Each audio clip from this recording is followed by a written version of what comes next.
Morning. Hi, welcome back.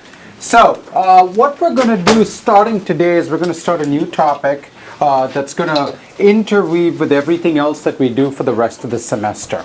Okay? We are going to be talking about measuring the performance of our programs. Okay? This is a huge topic. There are whole books about this. There are whole courses about it. So, and it's I'm sort of constitutionally obliged to talk about a particular aspect of it in this course, and not all of the aspects that I would like, because I've been handed a set of requirements that I have to cover in 19, because we're meant to be the accelerated version of somebody else's courses. So I'm going to do that with little hints here and there about other things that I care about. So let's just talk about performance for a moment. What does it even mean to measure performance? What does it mean? What kinds of things do we care about when we say performance? Yell out something. Yell. Time. That's it? Space. That's it? Accuracy. Accuracy. Wow, that's interesting. What does accuracy mean? It gives you the correct output. Yeah, it gives you correct output. We've already seen, have you run into rough nums yet? No. Yeah, some of you will, some of you won't. If you try square root of 2, you will, and then you'll start to discover that numbers are weird in computers. All kinds of things are weird. So accuracy is an issue. That's it? Energy consumption. Yeah, anyone got a phone? Anyone got like range anxiety on their phone, or now on their cars, I guess, which are also computers, right? So energy consumption, that's it? Hardware. Hardware. What does hardware mean? What kind of hardware? That's not a thing. That's not a thing you measure. It's just a thing you have. You don't measure your hardware. You're like, I mean, you can take out a, like a little tailor, right? You have a little thing around your neck, and you're like, oh, about 7 inches, I guess. I don't know. Okay, so we're talking about performance. Yeah. So hardware is a thing on which you measure the performance. You might measure the performance of your hardware, but it's not a measurement in itself. That's what I'm getting at, right? Yeah. Sorry. Yeah. Okay. Other things. That's it. That's it. That's it. Multi-thread is not a thing you measure, right? It's not a metric. It's not a metric. Speed is a metric, right? Multi-threading is a thing that would affect your metric, but it's not a metric in itself. Give me more metrics, yeah. How easy it is for the user to use. Oh yeah, really good. How easy it is for a user to use. And I'll give you a very important special case of that. How easy is it for differently enabled users to use? Have you ever tried to close your eyes and write code? I strongly recommend it. Strongly recommend it. About 11% of American students are visually impaired, and some subset of, I think about 3% of them are actually blind. Try programming blind for an hour. Just, eye patch. Just try it. Now, it turns out, of course, you have a slight disadvantage because you aren't accustomed to things like, screen readers, and people who are blind have no choice but to be accustomed to them. But, turn on the accessibility settings of your system. Try to find your operating system's accessibility settings and try it out. I work with a blind programmer who reads code at, wait for it, 600 words per minute. Yeah. Okay? And so I'm actually very actively involved in doing research and building systems for blind programmers, because if you want computing for all, which is what people claim, you got to actually do it for all people, not just like the people who are just like you. So when you talk about ease of access, ease of usability of the system and the interface, there are all sorts of things that are bundled up, and then some of them are quite complicated, difficult, and interesting. Other things, other measurements. Other measurements, yell it out. Temperature. Temperature, okay, so that's related to energy, right? Related energy, temperature, good, that's it? Single request response time. Request response time, that's still a kind of time. Other measurements? If it finishes. If it finishes, okay, that's a good one. Okay, any other measurements? Any other metrics? That's it? That's it? That's it, what? How easy it is to read. How easy it is to read. Like the code itself. Yeah, that's a measurement of, yeah, sure. Readability of the code, okay, yeah. Complexity. Complexity, what does that mean? Right. Okay, so next. Yeah. How it handles inputs it doesn't expect. Experts doesn't. In fact, there's still a whole bunch of things you're still missing. How much bandwidth does it consume? Right? How much of the network does it use? It's a critical concern. All of you are going to go line up for Google internships, and guess what Google cares about? If they're providing free services on the internet, right? They are paying. Somebody's paying for the bandwidth, and it's not you, so it's them. right? So there's a whole bunch more of metrics out there that we actually care about in real systems. Okay? Something I care about deeply is how much of Amazon Web Services or Heroku services does it use? Because every time you go to codepirate.org, I have to pay a bill. Right? And so keeping that bill down is a non-trivial problem. I actually, some of the systems that we use in middle schools and high schools, we got, one of the donations we got was a Amazon Web Services expert at Palantir, whose donation for us was enormous. They didn't give us money. They gave us a number of hours of this person's time who reduced our footprint on AWS. Okay? It saved us a ton of money. Right? So there's all of these other metrics as well that you care about in modern systems. Okay. I'm not going to talk about any of them in this course because I'm constitutionally obliged to not talk about them. Okay, just no fun, sorry. How do we go about performing these measurements? Well, at the end of the day, computers are physical objects, right? You actually literally can take a tape measure and go measure them. So we're in some sense, we're part of a much bigger, older, grander tradition of measurement. Right? We're not the first people to measure systems. The other people who measure systems? Who else measures systems? What kind of scientists? Chemists or physicists. Chemists! What do chemists do? Chemists measure systems too, right? So what do chemists do? There's a reaction going on, and they look at the state, they look at the color, they look at the odor, look at the density, they stick a temperature thermometer in the thing, they look at what it's doing, they look at the pressure that it's exerting, right? Chemists have been doing this for hundreds of years, occasionally with like boom consequences. Anybody else measure systems? Physicists. Physicists do, essentially the same set of measurements. Anybody else measure systems? Astronomers. Astronomers, biologists, economists, right? All these people measure systems, right? So we're actually part of a much bigger tradition of measurement, and some of these other disciplines have spent a long time thinking about what it means to measure, what kinds of errors we might make in measurement, what kinds of systematic errors we might make, how do we actually make sense out of the numbers we're getting, what statistical methods do we use to get meaningful numbers and not fool ourselves, and over time you will have to learn all of these different things, okay? But not right now. But there's something else that we can do in computer science that they don't get to do. And they would kill to be able to do it. And not only do they not get to do it, they even have theorems telling them that they can't do it.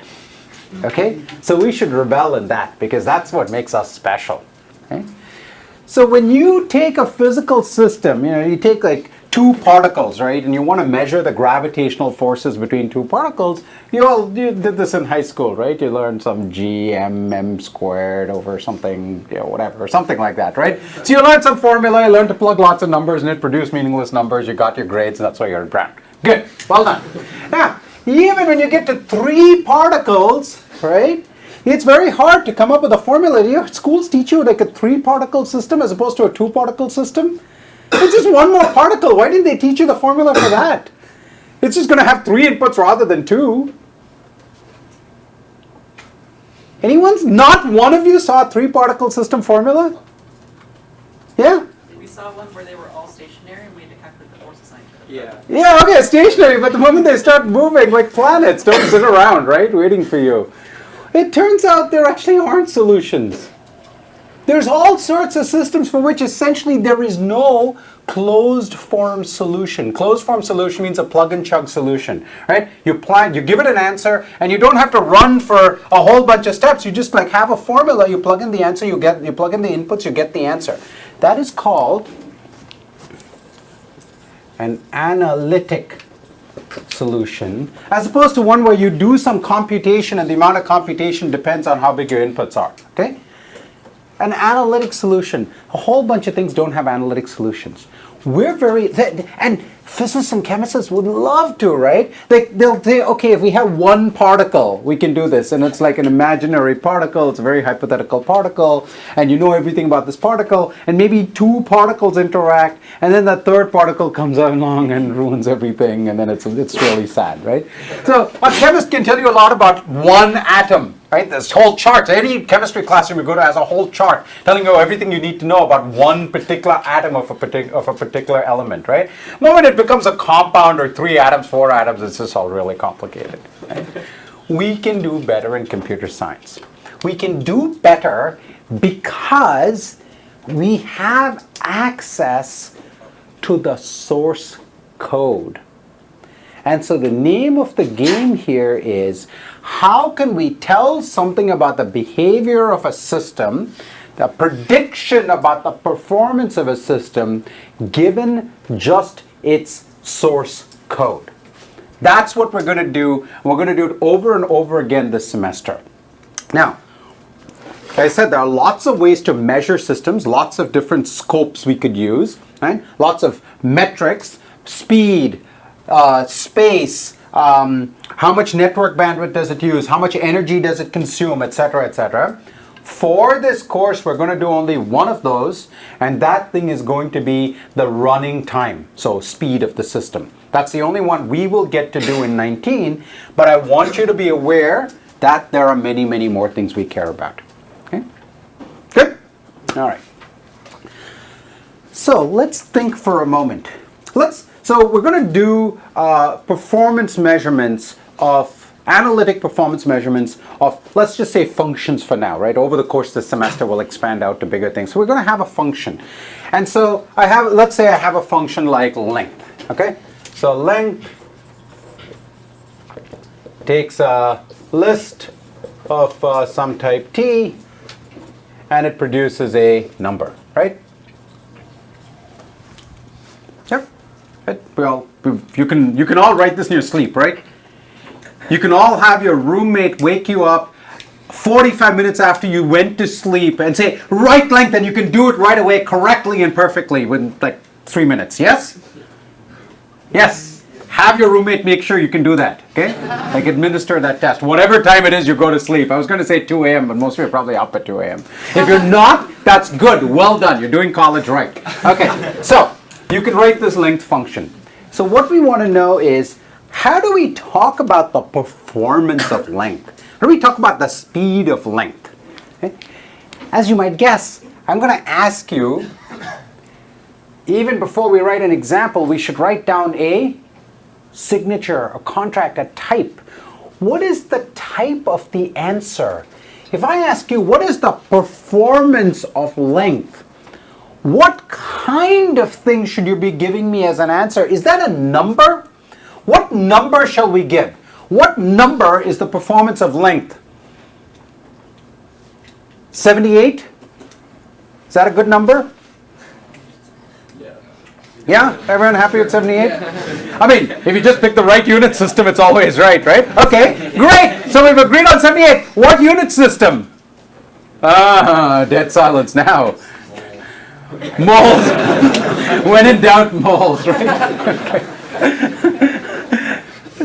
Is it a number? Is the performance of length a number? The performance of length. Notice, I'm not saying the length of a list of 3 elements, the length of the list of 7 elements, a length of a list of 0 elements, length of a list of 100 elements. No, that's not what I said. I said the performance of length itself, the function. Is it meaningful to think of that as a number? Is that a number? You okay with that being a number? You're not okay with that being a number? What would you like it to be instead? A function. A function? Okay, well, that's good. That's playing to the crowd because you know that I'm going to like that answer. So, performance of length. Okay, so we're claiming that it's a function. That's one possible answer, right? It's the crowd-pleasing answer, where the crowd is me. Any other answers? What kind of thing is the performance of length? Array. An array. Okay, so one we have is a function. Sorry? A rate. A rate. Okay. What kind of thing is a rate? Like a measurement of growth or decay. A measurement of growth or decay. Okay, so rate, measurement of growth or decay. Okay. All right. Next, there was some other hand up. I thought I saw one other hand. That's it? Okay, yes? Some sort of notation? Yeah, we're going to have to come up with a notation for whatever it is, but we still need to know what kind of thing it is we're searching for a notation for. Right? Okay? Any other answers? Well, what is, yeah, oh, A ratio, a ratio. Oh, very nice. A ratio of what to what? probably time versus the actual length of the thing. So a ratio of time to what? The what? The actual length of the list that we're consuming. The size of the input? Is that what you're trying, is that Yeah. roughly what you said? Okay. Yeah. We could also define our own type to kind of agree on units for time, for example. Yeah, we could, and we sort of will actually, okay? Notice that all three are actually, those are the same answer. Okay?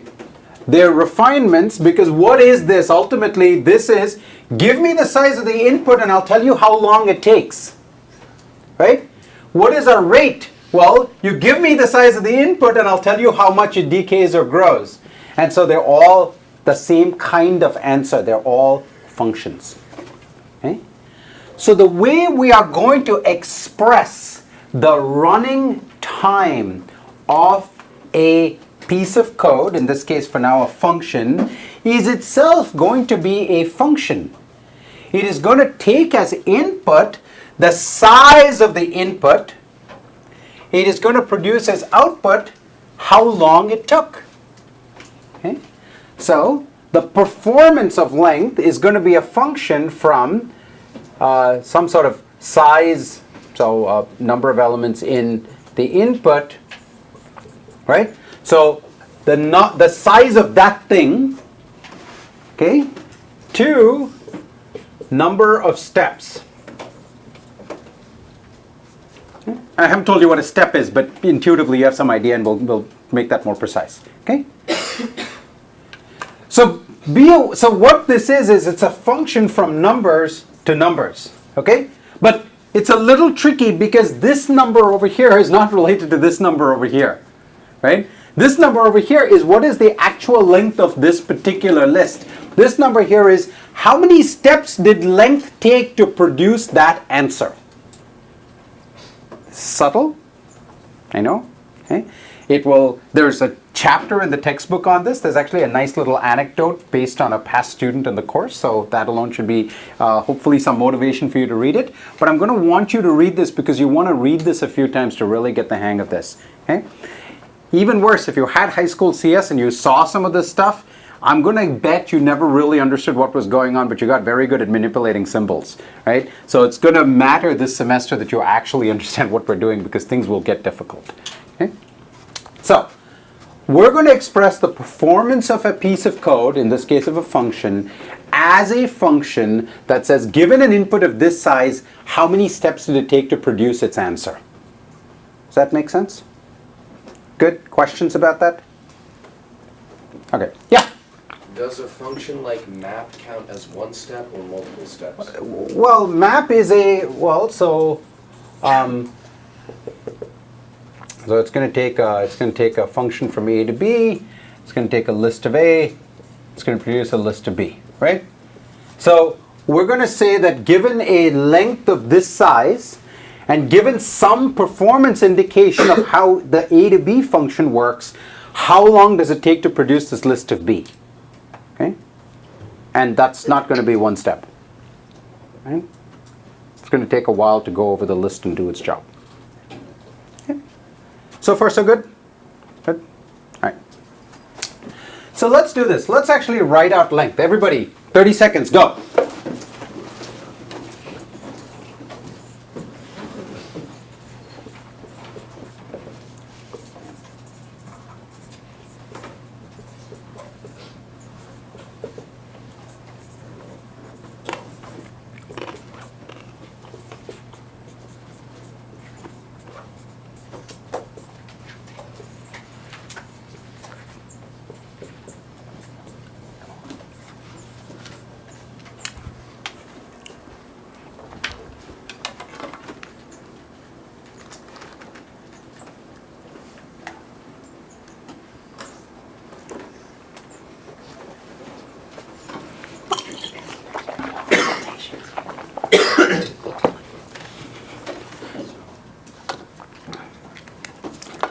Okay, good? Everyone good? You have something that looks like this? All right. And I'm purposely going to go a little rough on the code because we're not trying to run this program. I just want you to, I just need the code to be able to do the measurement. Okay, so what we're going to assume is that the input is of some size k. Okay? We don't know what it is, right? Because all I have is the program. I don't have a particular input at the moment. Okay? I'll take questions in a moment. So all I have is this piece of code, and I need to come up with an answer for this piece of code. So I'll assume that the input L is of some size k. Question back there. There's a hand back there. Yeah? Why are we returning empty in the empty case? Oh, haha, thank you. Good. Yes, it turns out the performance of incorrect programs is also roughly the same as correct ones, but you don't get the right answer, unfortunately. Thank you. Was that the other hand up there? Was the same thing? Yeah, okay, good, thanks. Okay. Turns out sometimes I program like the rest of you. Okay, so. I know, he went there, I know. Okay, so we're going to assume that the size of this list is k. All right? Okay. Now, in principle, I need to tell you about the exact amount of time it's going to take to perform each of the operations in Pirate, right? And the exact time it takes to perform those operations in Pirate is going to be a little different from the exact time it takes to perform those operations in Racket, just slightly different from those in Java and those in Python and so on, right? And there are many situations where those details absolutely matter. So for example, when we're working on the Pirate compiler and trying to make it faster, we can't make it faster by referring to like, frou-frou notions of time. We need to know the exact number of cycles that thing took to make them faster, okay? You will do that as you go along in your career, at Brown CS and elsewhere. We're not going to do that in this course, okay? One of the great ideas of computer science is that we can ignore when people started doing these kinds of measurements back in the 60s, they would actually count the number of cycles and they'd say, literally on an IBM such and such machine, this step takes this many instructions, and they would have there's all these old machines out there in our computer museum in the building, and each machine has slightly different characteristics, right? It's not just the language you're using, but also the hardware that you're running on. An add instruction takes slightly different amounts of time. And then they had this great idea of saying, you know what? It turns out that most of these differences don't really matter that much. Okay? In a way that I will quantify in a moment. I'll tell you what don't matter that much means. So these differences don't really matter all that much. So what if we could just abstract over them a little bit? Because at the end of the day, a length function behaves roughly similarly across different languages and across different machines compared to, say, a sorting function, compared to, say, a sum function or any of these other things, okay? Or a max function or a median function or so on, right? So we're going to ignore some of these variations, some of these differences. So we're simply going to say things take roughly unit time, okay? Certain things take roughly unit time, and that's just what happens. Right? That's what happens on the board, that's what happens on paper, and it's close enough actually to what happens in your computer. Right? And in later courses, you will actually start caring about those exact amounts of time. Is that okay? You can live with this compromise for now? I mean, I don't care if you can, that's what we're going to do. So just get used to it, okay? All right. So what's going to happen? I'm going to come into length. I got this function, so the function call takes a unit of time, okay? So that's 1 unit of time. And then I do the cases, so I have to look at what kind of list I have. So it's going to take another unit of time, right? I'm going to check, is it the empty case, right? That's going to take a unit of time, right? And let's say it is. I called it on the empty list, right? I'm going to return the 0, so it's going to take a unit of time, and I'm done. So it takes 4 units, right? So if k is equal to 0, and this is where you're all sitting there taking very careful notes, and that is the worst use of your time. Okay? I'm just making up random numbers on the board, and it's all written down in the textbook. Right? So just let's pay attention to the ideas instead. So let's say k is not equal to 0. Let's say k is equal to 1. Okay? So we're still going to have to go call the function, do cases. We're going to check whether it's empty, but it's not. We're going to check whether it's a link, and it is, right? So now we're over here. And what happens? We have to do an addition, right? It's going to take another unit of time. And then we have to call length on R. How big is R? How big is R? So in the specific case where k is 1, it is of size 0. So then it's going to take all of this. Okay? Yes? Does it take a step to separate the list into F and R? So this is exactly the kind of detail that is actually critically important. For here, we're going to assume it does not. Okay? We're going to assume that the act of checking whether it's a link also did the binding. Okay. Okay? And the details of how the compiler works are close enough that that's actually pretty accurate. Okay? All right. So now let's say k is equal to 2. We're going to have to do, well, we're going to have to call the function. We're going to have to check for cases, check for empty. We're going to check for the link, right? We're going to do one step for the arithmetic. And now, when we call length of R, how big is R? 1. And do we know the answer for that? Yeah. So it's going to be all of this, right? And of course, you can see the pattern now, right?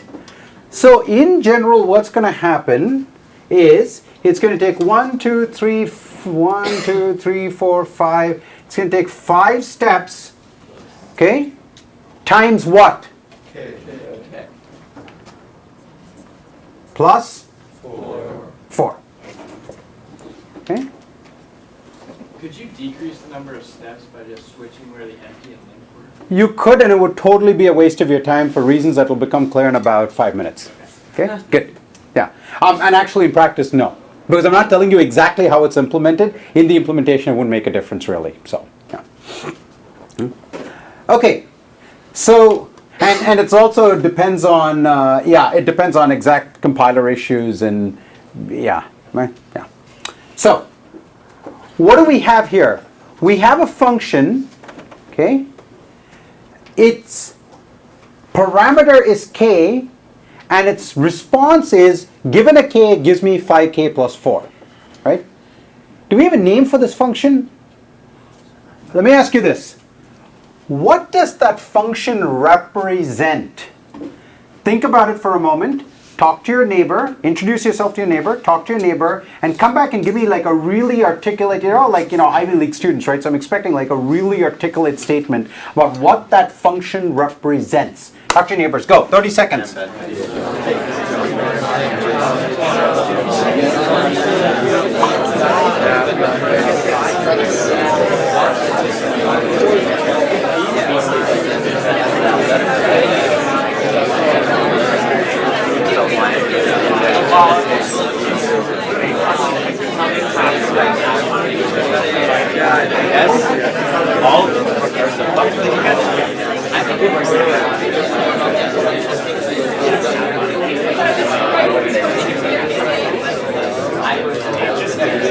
Five, 4, 3, 2, 1. We're back. Before I forget, you all know, if anyone has not gotten an override code, let me know. If you have, please go and register. You still have a few more days to register for free, so there's no crisis yet. But please do register. It's helpful for me and for all the staff to know who our class roster are. Okay? Other thing, really important, we have a mixer today at 3 to 4 p.m. Right? The announcement was on Piazza. Look it up. Please come. It's going to be right out there. Okay? Great. Okay. So, who can give me a really articulate answer? Feel really articulate today. Okay. Well, go for it then.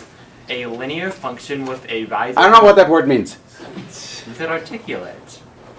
Yeah, but not using big words. Okay. What does it represent? It doesn't represent a linear function. It represents what? A line. And a line. Yeah, it is a line. Does it represent a line? Somebody else want to try? Represents the number of steps it takes to calculate the length of a list. Represents number of steps, yeah? We said runtime of a length function with input of size k. Okay, runtime of a length function. Go on, more answers? The growth of the running time. Something with the growth of the running time, okay. Yeah? A set of points. A set of points. Yeah, it's true, but all functions are sets of points, so it doesn't help me tell this function apart from other functions. But it's not aligned because it's not. Continue. Okay, okay, we found the math geeks in the room. Good, good, good. Okay, so I'm going to take these answers together, and you're a little ahead of me. That's all that's going on, all right? So it is a function, but it's critical that we understand what it is. It is a function that represents how long length takes to do its work given an input of size k. Okay? So we have a description for the function now. Do we have a name for the function? Where? Point. Left, up, down, left, right. That's not a name, that's a description. Hyphenated. Okay. So the point is, it doesn't really have a name. It has a description, but it doesn't have a name. But it's okay. You're in college now. It's okay for functions to not have names. Okay? It's okay. It's okay, right? Really what it is it's this. It's lambda k. Given a k, I'll tell you how long it takes. That function, that anonymous function, represents the running time of length on an input of size k. Okay? I mean, I don't even have to say on an input of size k, right? Because that is what k is, right? And if I instead wrote lambda v f5v plus 4, it would still represent the running time of length, right? Given the running time of length, it tells me how long length takes to compute. Okay? So if you saw some of this stuff in high school, I'm willing to bet this isn't how it was described to you because scary, right? Anonymous functions and stuff, but it's okay now, right? So that's what it really is. In the book, I'm using a slightly different notation because I don't want you to go to some upper level class, start writing lambdas and stuff. My colleagues would yell at me. So instead, I write it like this, okay? Square brackets, arrow, but between us, we know it's just a lambda, okay? So this means, given k, it tells me 5k plus 4. Given v, it gives me 5v plus 4. So from now on, we are going to be representing the performance, the time, running time performance using these anonymous functions. That's how it's going to work for the rest of the semester. Okay? And the TAs are going to enforce this, so be careful. Right? They're going to want you to write things this way. Yes? Is this enforced on sorticle? You weren't asked to compute the running time performance for sorticle. No, I thought... So no. We're not talking about how you write pirate code. Right? I'm not changing the notation of pirate. In fact, I'm purposely not using pirate notation because I want to distinguish between a program function and the function that represents its running time. The program function is code. It lives inside your computer. This is an abstract thing that lives only on paper, right? It's this distinction. This is a function and this is a function, but this is a program function and that's a thing that lives on paper. And that's purposely why I'm not using the lambda notation, right? Because I want us to be, when I write something in square brackets, you should know immediately, he doesn't mean a piece of code in my program. He means one of these running time performance things. And the moment I write a lambda, you should know that I mean a piece of code, not a running time thing, right? I'm purposely using two different notations so that we can tell from the notation which context we mean. Okay, good? Okay. So we have this function, and it tells us that the running time of length is 5k plus 4, given a k, right? How confident do we feel about the 5k plus 4? Okay, we have a range of options, okay? Extremely confident, somewhat not confident, extremely not confident, okay? 4-point Likert scale. Ready? We're going to hum, okay? Extremely confident. I wrote it, you don't trust me. Zach, can you take names for the final grades? Okay. Somewhat confident. Oh, okay. Somewhat not confident. Extremely not confident.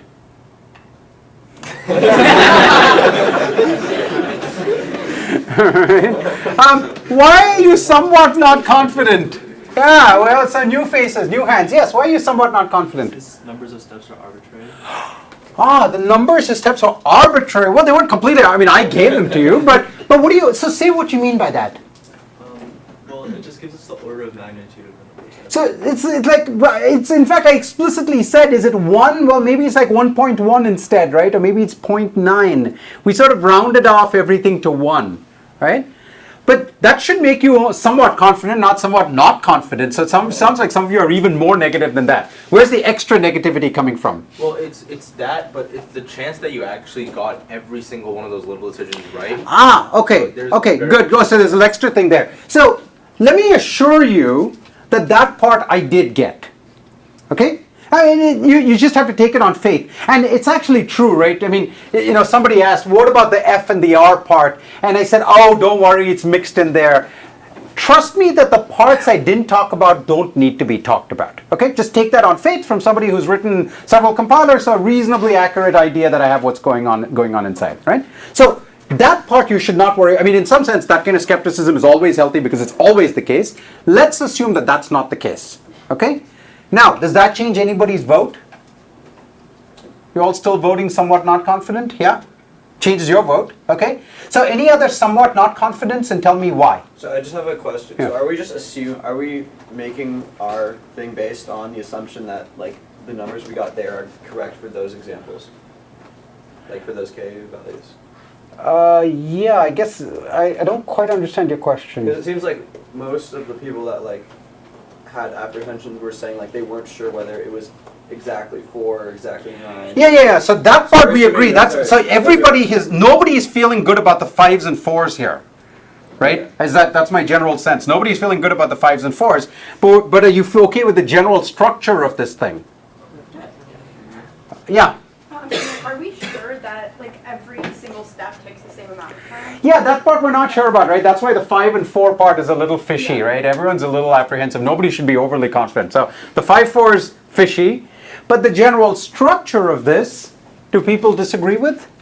You disagree with the general structure? Or just like if you write length a different way. I feel like If we wrote length a different way, could the outcome be different? Absolutely, right? Here, let me give you my alternate length function, okay? Function length of L returns 3, which will pass many of your test cases too, right? It has a somewhat different performance function, right? What is its performance function? Yeah, so its performance function is going to be, no matter what input you give me, it's going to take 1 unit of time, right?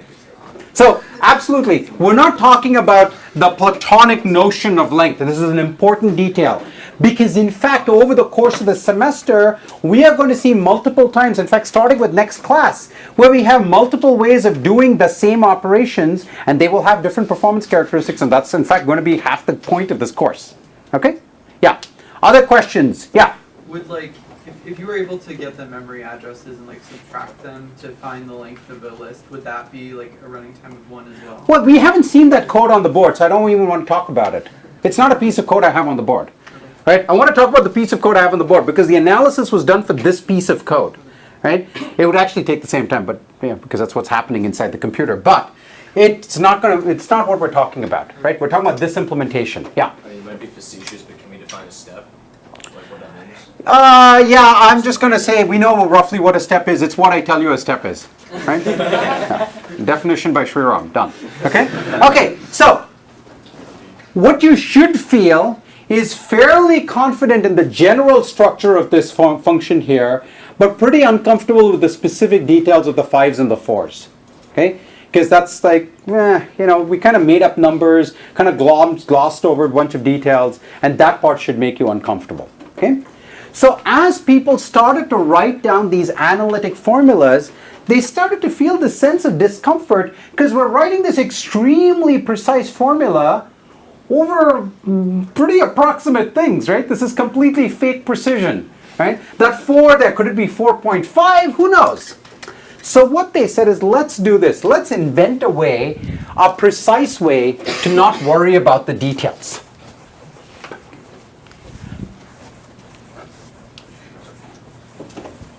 So the result is, I want to say something like this. Let's say I have this function here.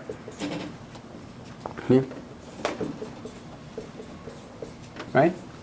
This function is roughly equal, right, to this function here.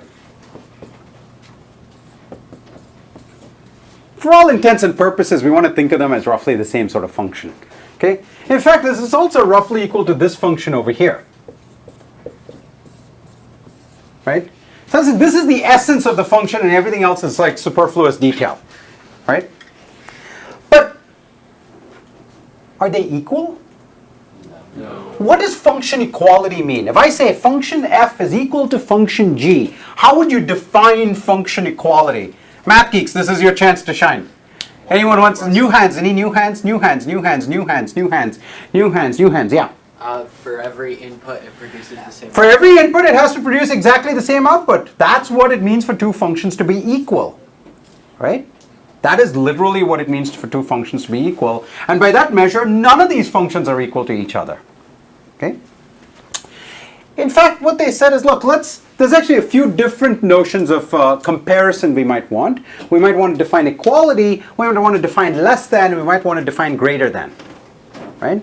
So, same problem, right? How do you define less than? Function f is less than function g, means that for every point on the domain, f is going to produce a value, g is also going to produce a value, and the value of f is going to be less than the value of f of g. That's what it means in mathematics, okay? And that's precisely not what we're trying to get at here, right? We're trying to avoid some of these details. So what we need is a slightly different notion of equality, right? And it's a notion of equality that we're going to approximate in two ways, equality and inequality. We're going to approximate in two ways. The first thing to note is that some of these constants really don't matter because they were bogus to begin with, okay? We don't want to worry about the exact constants. So multiplying by a constant isn't going to make a difference. Now, in fact, it does make a difference. Okay? If you have one thing that has a constant of 1,000,000 and another thing that has a constant of 1, I assure you, you'll see the difference when you run those programs. Okay? But it turns out one of the amazing things about math is you'll only notice the difference for a while. And after a while, those differences tend to disappear. Okay? Most of you have studied limits in high school. When you talk about the limiting behavior, as things get bigger and bigger and bigger, the constants disappear, and it's the other terms that start to become big.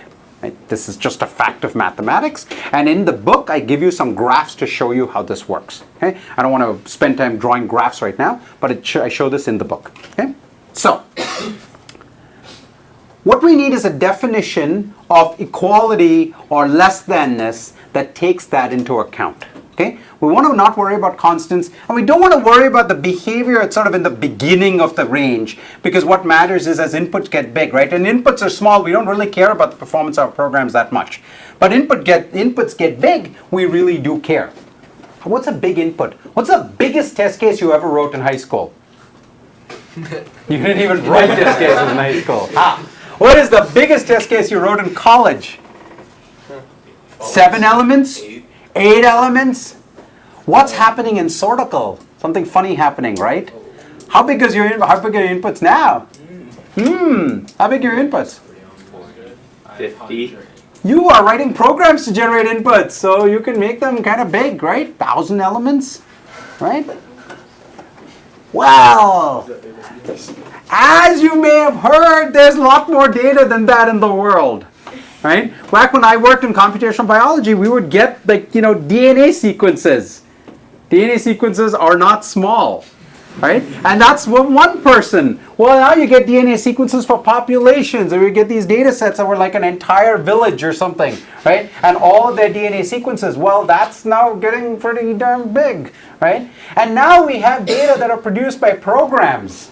And that's terrible, right? Imagine the data set of the hits that come into an Amazon or Google server.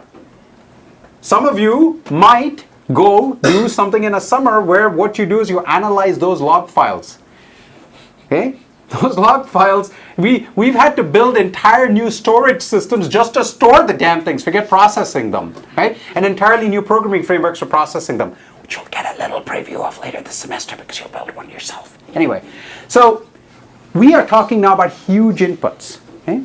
So what we want to define is the notion of one function being less than another function, okay? We're going to write this as, we want to define this relationship, and so we're going to say the bigger function, right? So we'll call this the upper bound, right? You can talk about equality, you can talk about lower bounds and upper bounds. So the upper bound is actually, there's a whole bunch of things that can be an upper bound for a function, right? If I have a function like this, right? A function that goes from k to 5k squared plus 4 is bigger than it, right? And 5k cubed plus 4 is bigger than it, even bigger, right? 5k to the 4th is even bigger, and so on, right? So, we are talking about one function being a member of a family of other functions. There's a whole bunch of functions that can bound it. And the way we will define this is that there exists some constant, okay, such that for all values k in the domain, right, f of k is less than or equal to g of k. There's a few different definitions that are used for this notion. Okay? This is a simpler definition. There's some slightly more complicated definitions, and this one turns out to be plenty good enough for our purposes. When this holds, we say that f is contained in big O of G. Okay? They're very imaginative in their naming. The problem is they only had typewriters, so like ASCII character set. So that's what you get. Okay? So f is a member of big O of G if there exists some constant such that for all values in the domain, f of k is less than or equal to g of k. Yeah? You never use the constant. Yeah. Oh, I did not. That's right. Sorry. That's right. Thank you. Yeah. So that's the multiplicative factor I'm willing to give you, right? So there exists some constant, and if I can multiply g by c, so I can make g as big as I want up to a constant factor, right? And so what that lets me do, for example, is to say, well, let's take this function over here, okay? How do I show that it's in big O of this? What constant can I use? 10. Yeah, just pick a big enough number, right? I don't know, like 10 probably works, right? Because, yeah, you could probably go smaller than 10. 6, right? 9. 9, 8, 6, something like that, right? Because at the initial value, I need to be big enough than the 4, and on all subsequent values, I need to be big enough than the multiplier of 5, right? So this definition, which is actually a very clever definition, lets us say that this function is smaller than, and we're kind of trying to say roughly equal to this function here. Okay? Yeah? In terms of formal definition, like, so you have like f of k is less than or equal to a constant times g of k, but do you need like constant of g of k plus like a constant of g of k to the n minus 1, etc.? No. So, like, No. Just read these two. Say, I mean exactly what I wrote. Yeah? Should you specify that k should exist after a certain value? No, there are other definitions that do that. I'm choosing not to. But then it wouldn't work for this. Yeah, it wouldn't work so well, does it? No. Yeah. It's Yeah. plus 4. Right. Good. Paying attention. Good. Okay. So we're going to come back to this next class.